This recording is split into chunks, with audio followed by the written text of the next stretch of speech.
My name is Gail Bokor, and I am a member of Beaux Arts. I have been a member for approximately 4 years.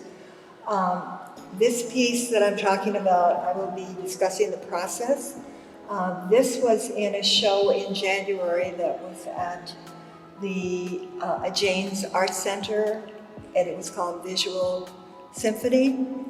And my piece, when I first start this, I determine the colors I'm going to use, but that's it.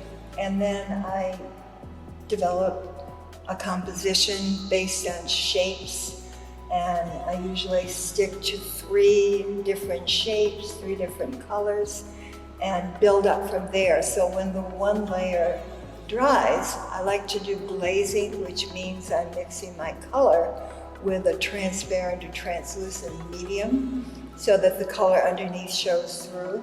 So I play with that a little bit, and that's usually my second step. And then I kind of stand back and look at it for a while and decide, what does it need? And at this point, as I remember, the painting was very smooth and it needed texture.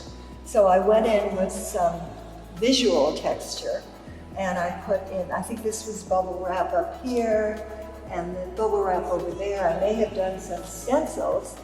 And down here, I actually did a raised stencil, so you can actually feel it and there's some texture. And then I still wasn't happy. So I sat and I looked a little bit more, and I decided to do some marking. And this, I think, is what my last step is, where I mark different areas and I draw shapes.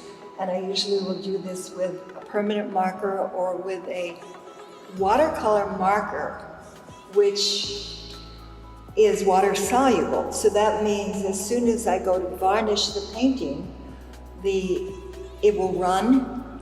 But if I spray it first, it gives it sometimes a little bit of texture. And I think this was done with a watercolor marker. And I tend to have rocks develop in my paintings. And this one I call Cascading, because it appeared to me that the colors were cascading over the rocks. And I think that probably would explain the process. And of course I do varnish it afterwards.